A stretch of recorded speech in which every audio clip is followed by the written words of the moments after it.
Welcome to our continuing series, Explorations in Savitri. As always, with Alok.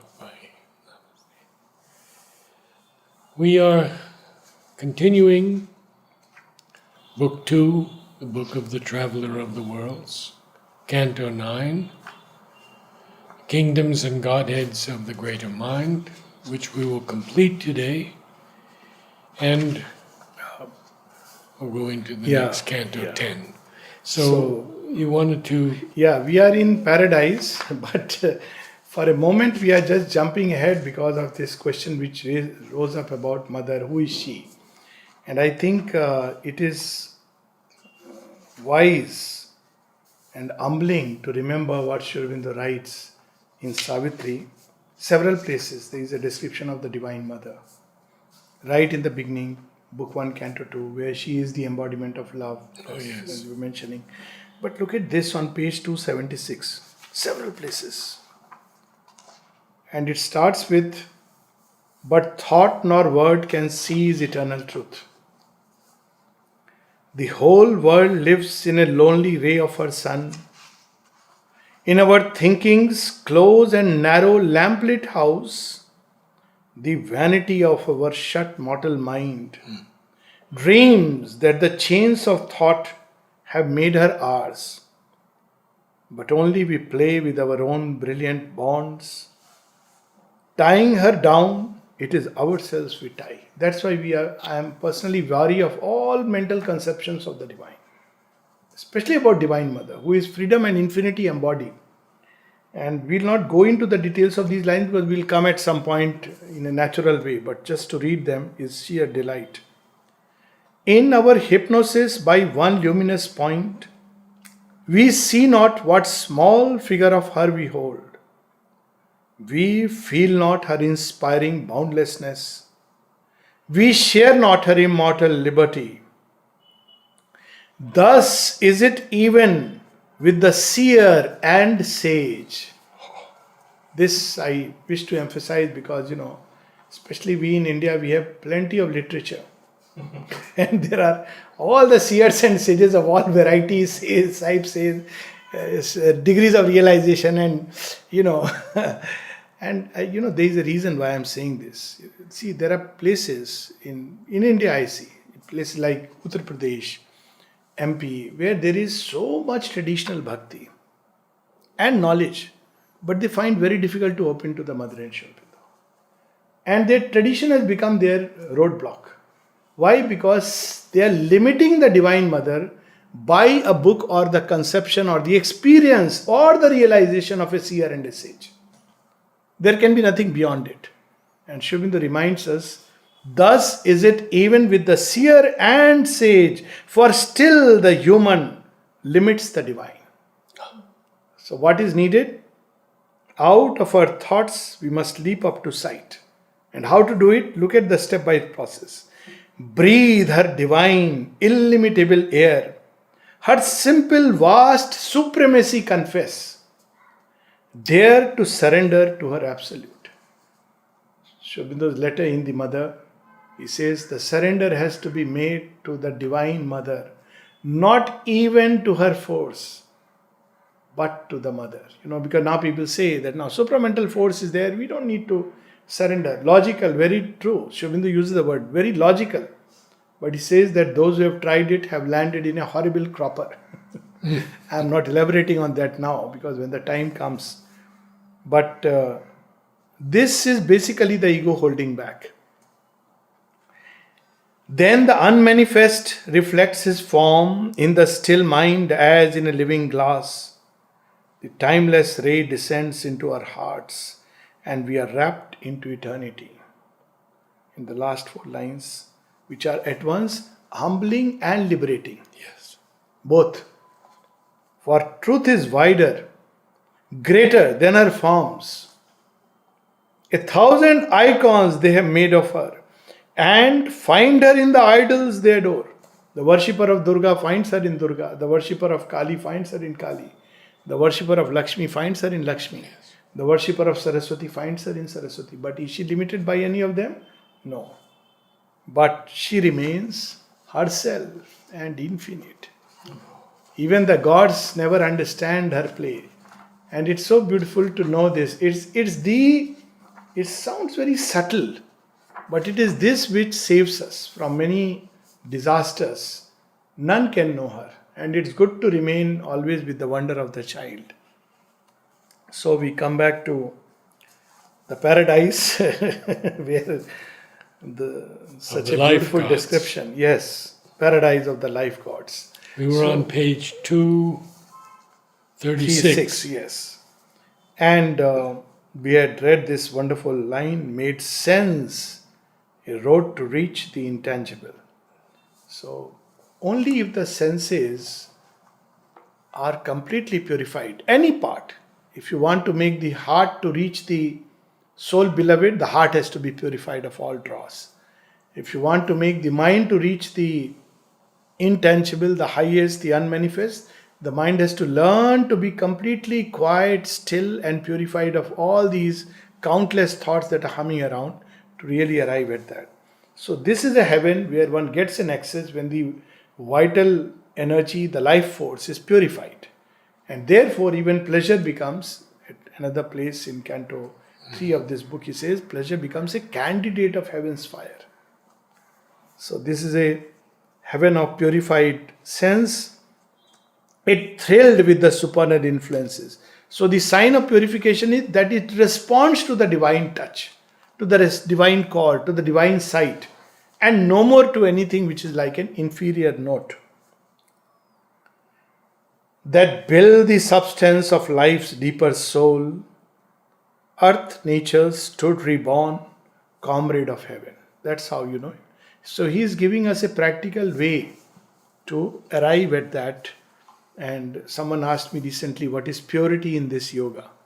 So purity in this yoga is not about moral purity, and one may be morally pure and from the divine point of view worth nothing. One may be shut in a ivory tower of rigidity and even this sense of self-righteousness.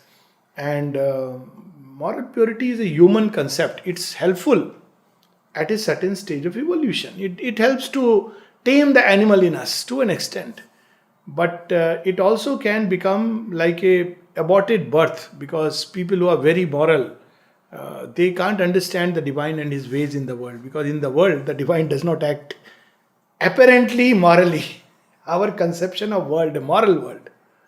One thing is very clear, it's not a very simple moral world. And that's why we have created theories like karmic law to justify poor divine's case. But the divine is free. He doesn't act according to any of these laws, but according to a deeper law. So what is purity in this yoga? Purity is to be entirely under the influence of the divine. That's how the mother had described it. So when the senses are completely under the influence of the divine, they are pure. When the life energy is fully under the influence of the divine, it's pure. And we can see how difficult it is. Almost sounds impossible. Moral purity is much easier. So what is expected is much, much greater. A fit companion of the timeless kings, equaled with the godheads of the living sons. Let's look here. He has used an expression, sons.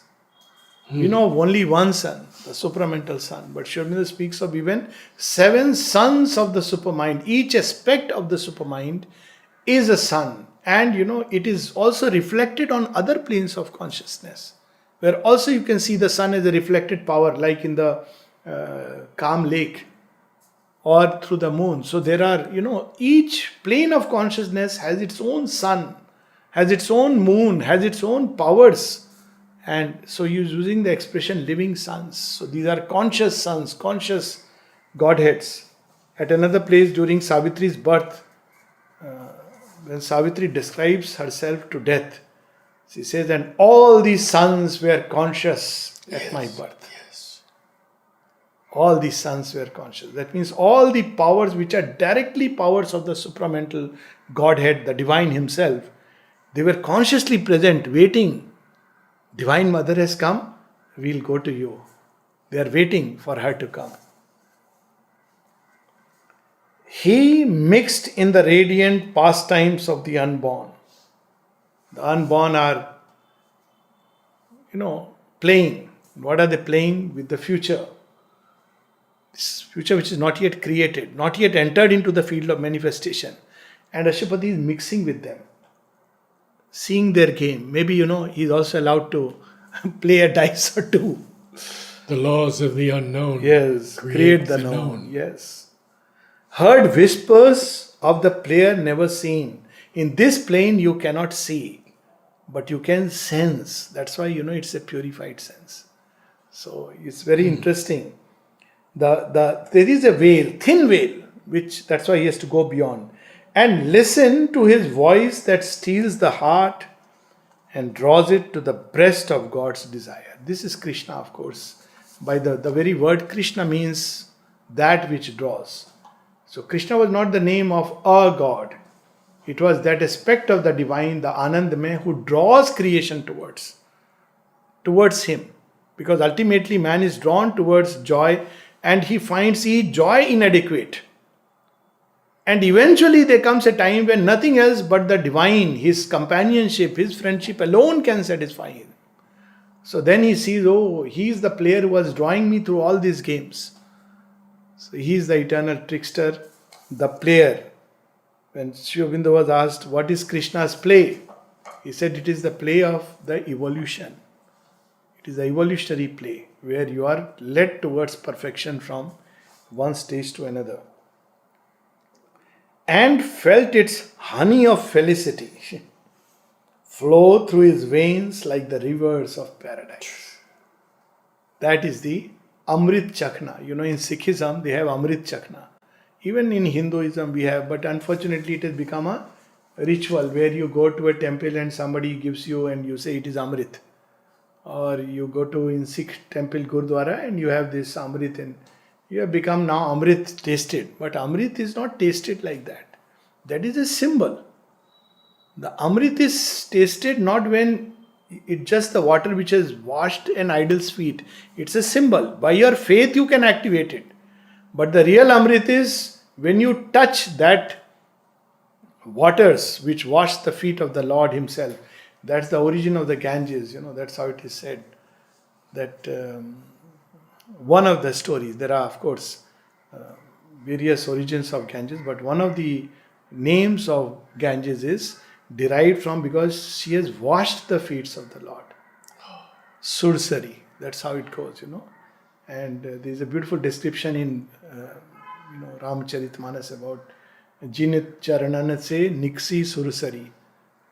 So they have come out of the feet of the Lord. So if you ascend to that level of consciousness by constant meditation on the feet of the Lord, you taste that Amrit and you become one of the immortals.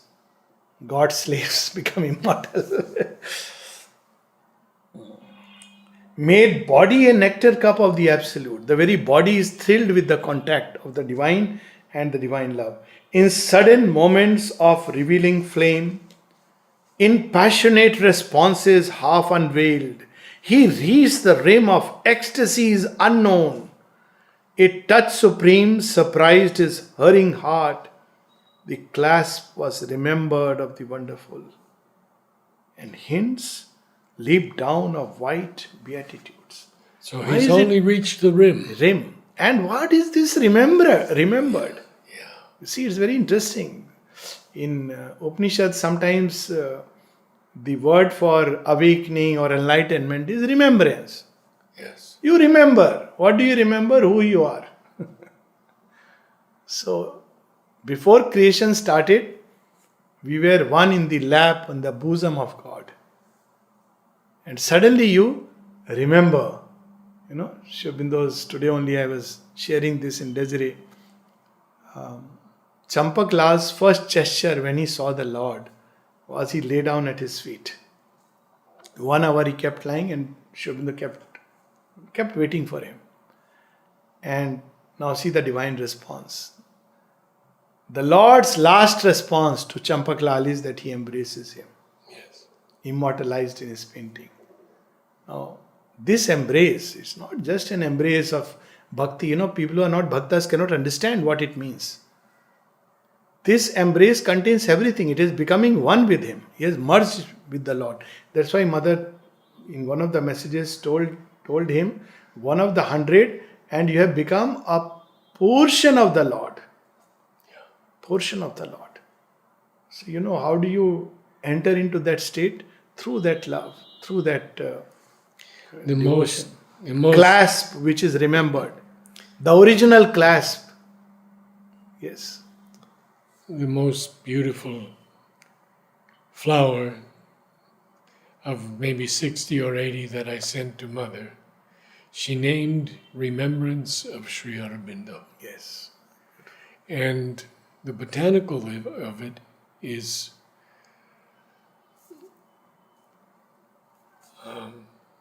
Lobelia erinus, Cambridge blue.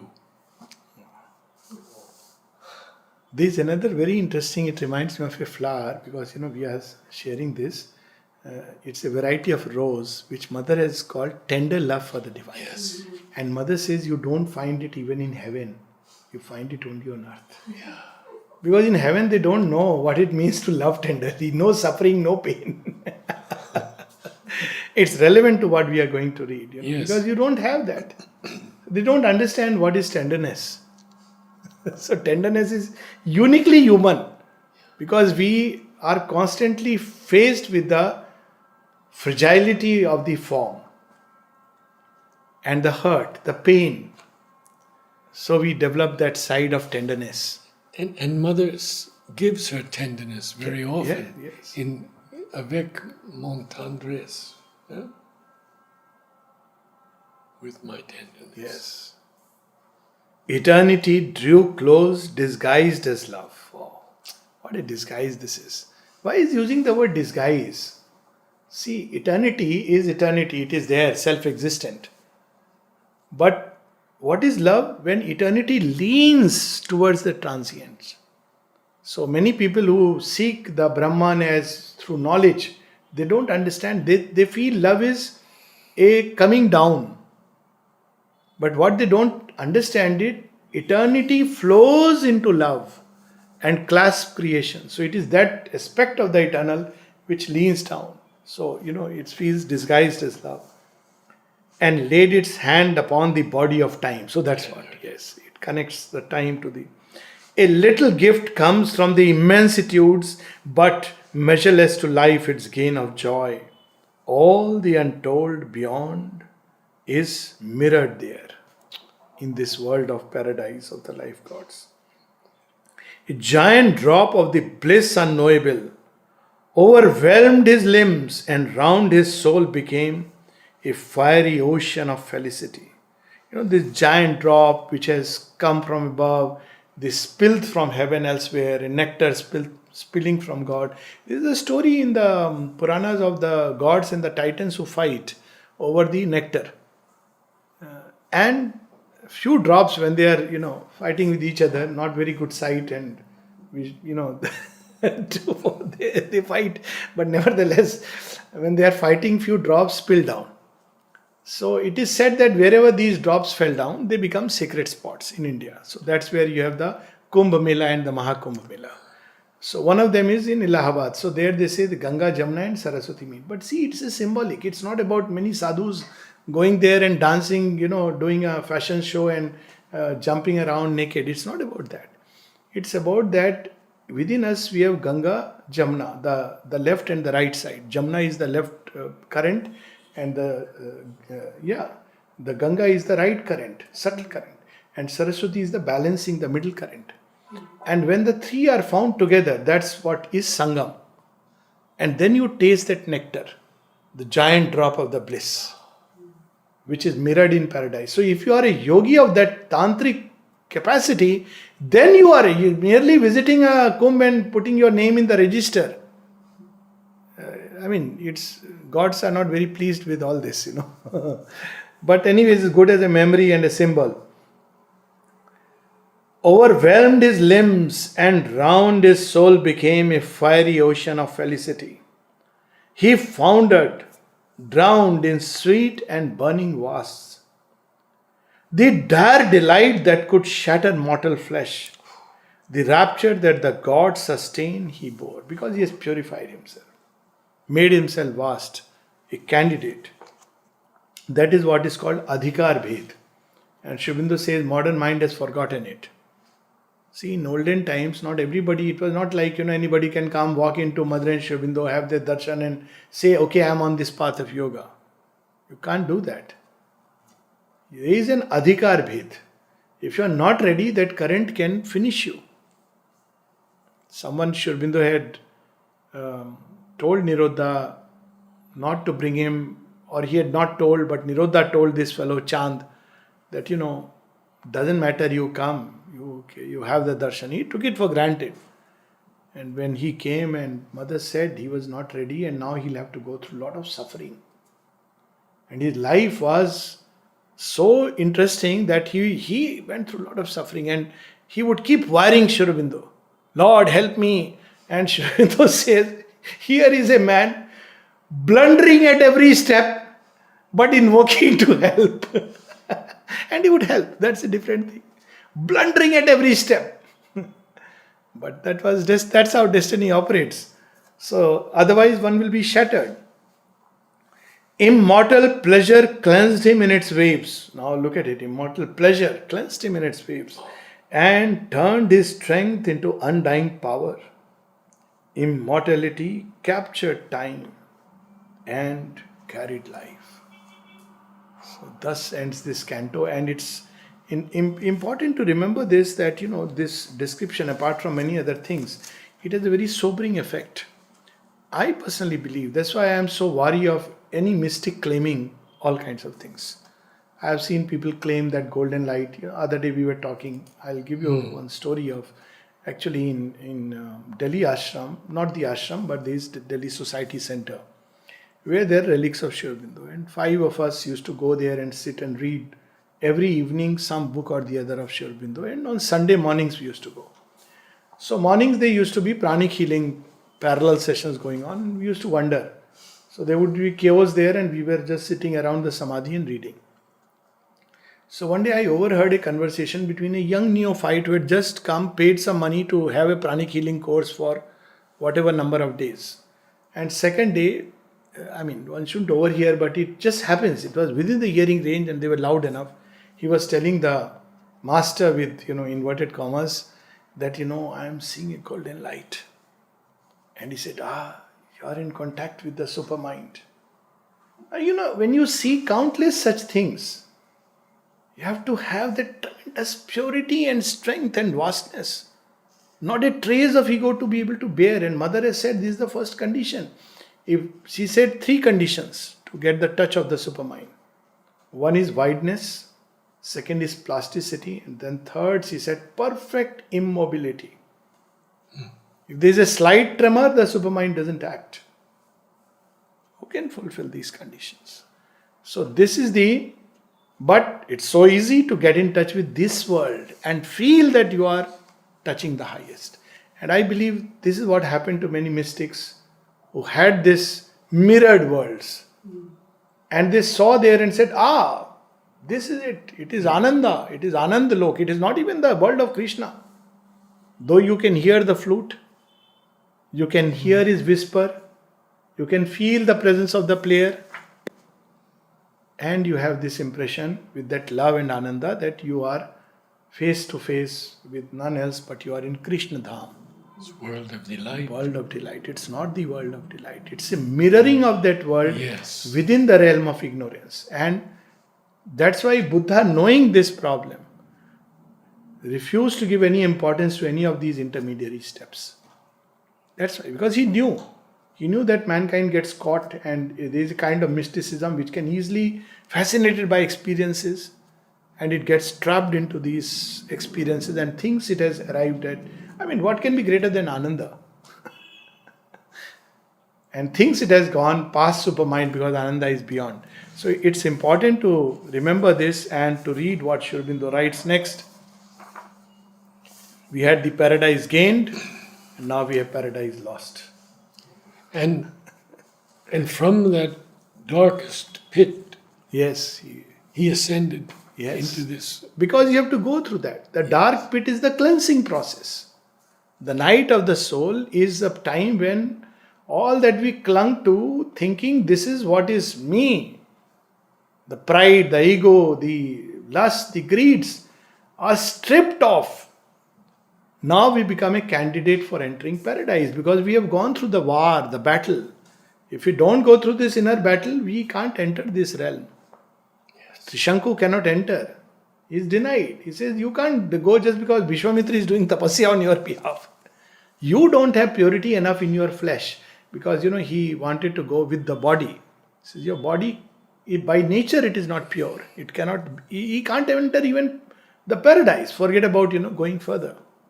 So this is the secret that is being revealed to us simultaneously of these worlds, of these gods, of how we can, easily mistake one for the other, and above all, of the process of yoga, which must go through a phase of purification, which has a negative side and a positive side. The negative side of the purification is the descent into night, where you learn discernment, because you are hit from every side and you begin to learn to distinguish the one truth and all the other coverings and deceptive appearances.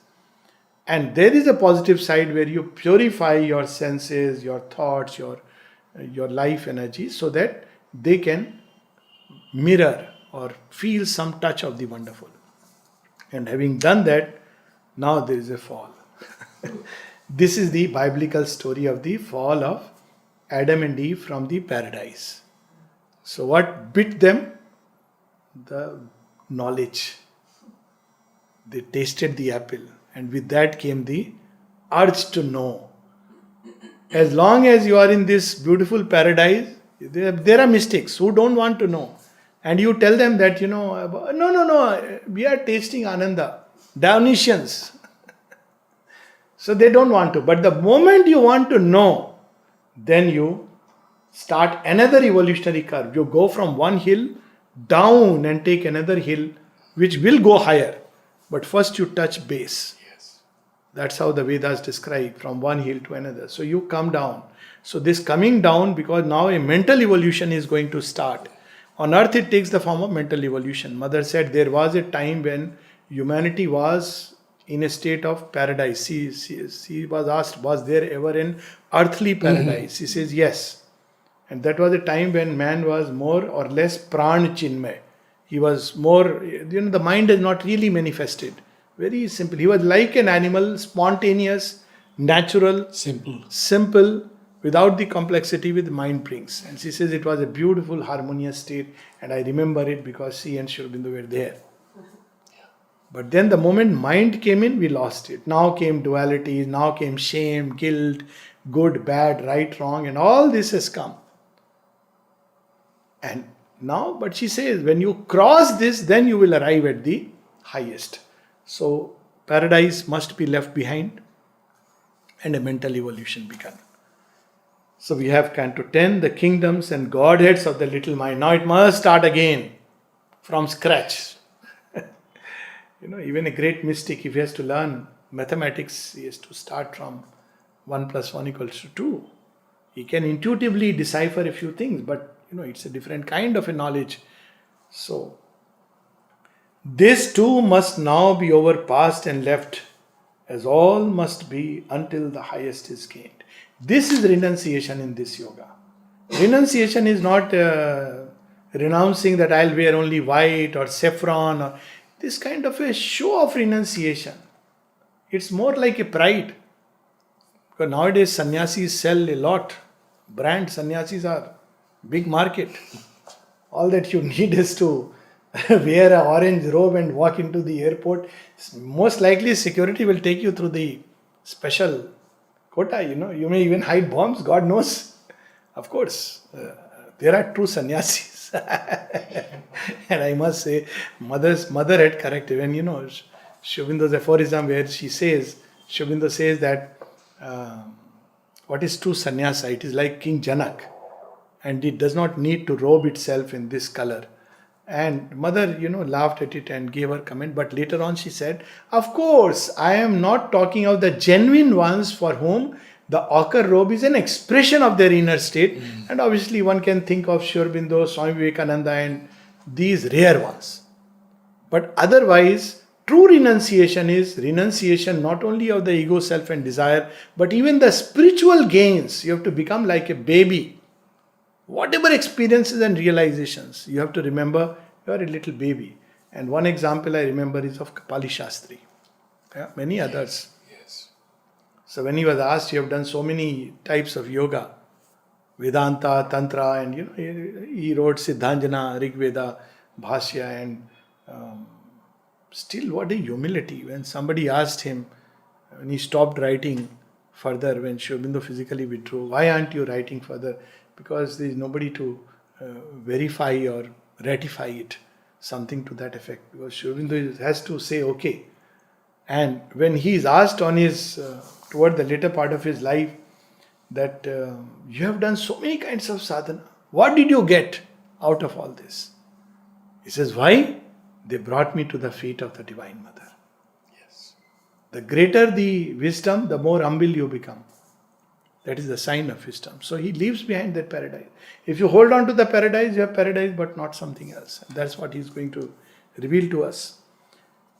And what is the sign of the highest? That also is describing. As all must be until the highest is gained, in whom the world and self grow true and one. If it is Jagat Mithya, it's not the highest. In whom the world and self, Jagat Satyam na Mithya, Brahma Satyam na Mithya, they grow true and one. It is the one who manifests in the world, it is the one who draws himself back into the unmanifest. And they are one reality, not two. So that's what, when we arrive at that, then we have learned the greatest secret.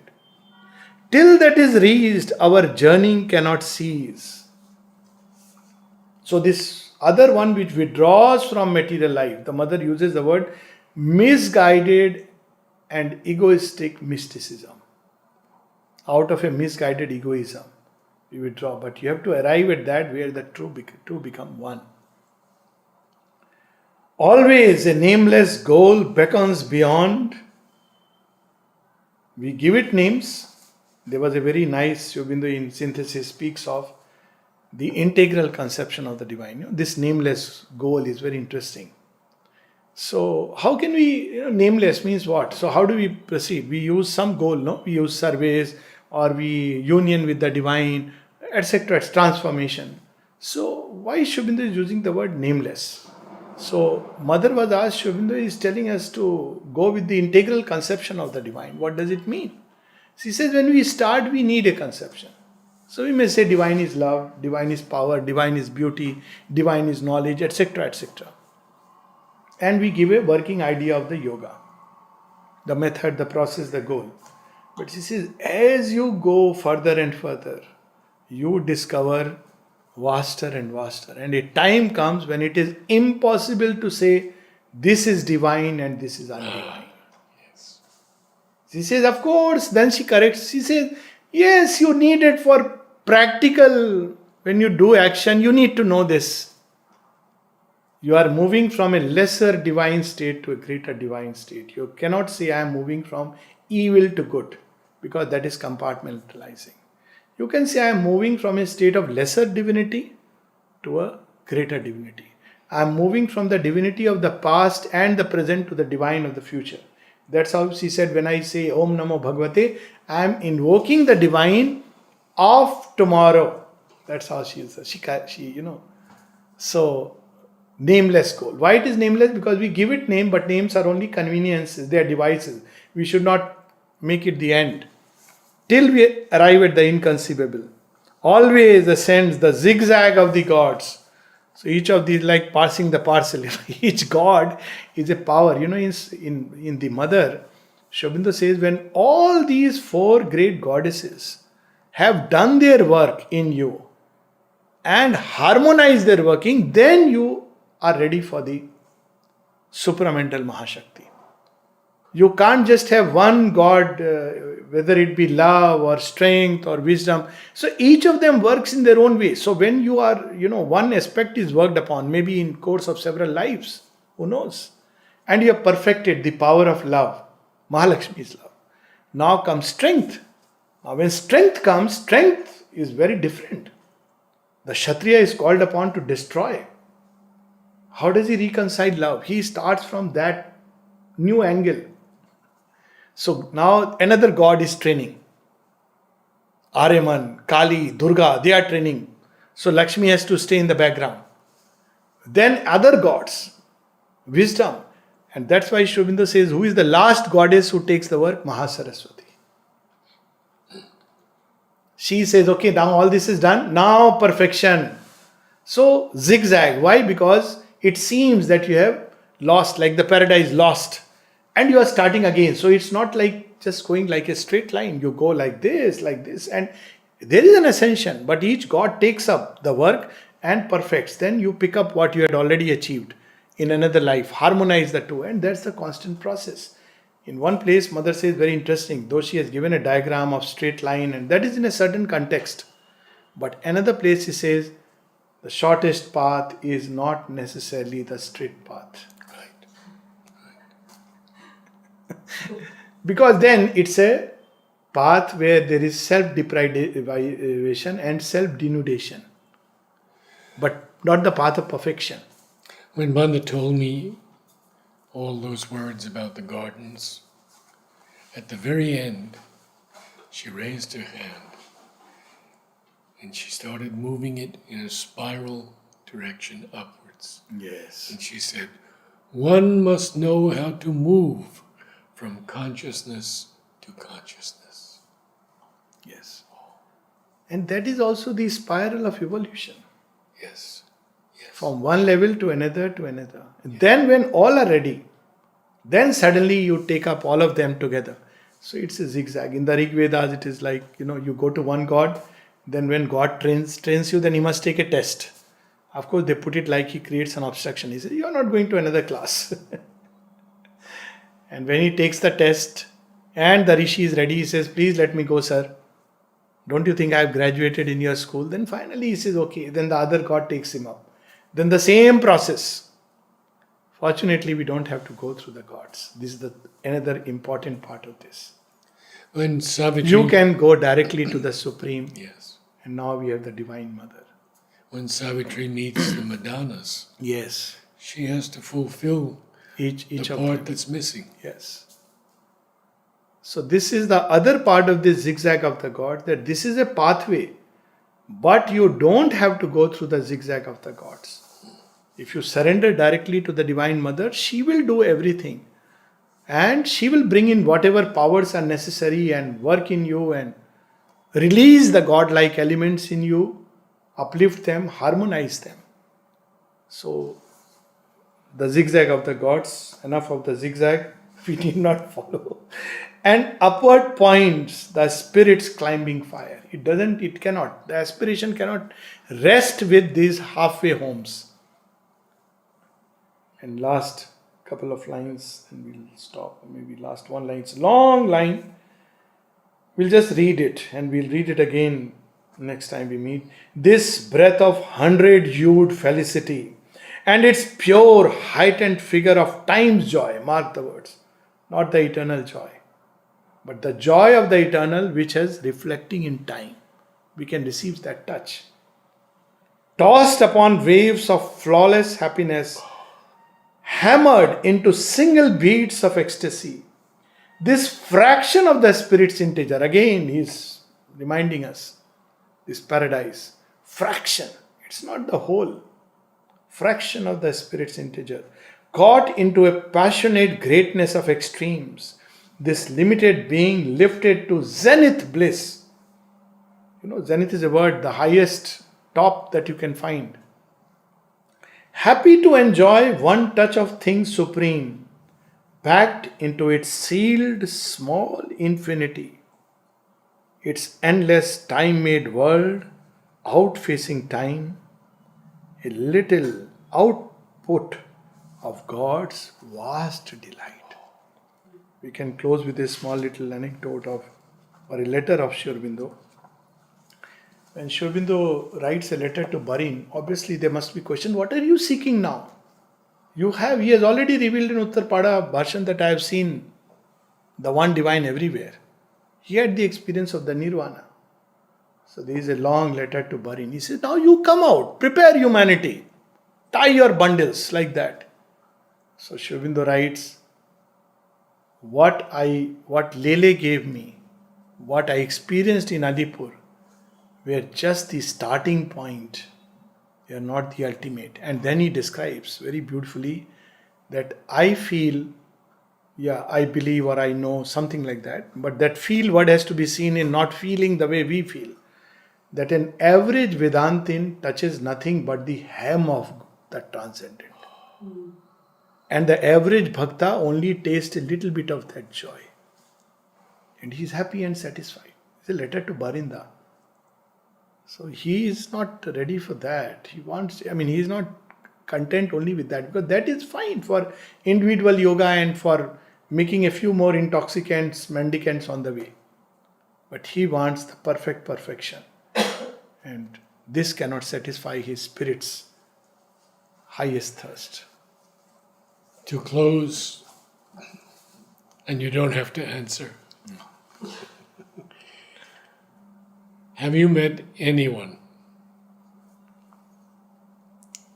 at least in the overmind? Well, I'm aware of that. But I'll leave it at that, since you gave me the option of not answering.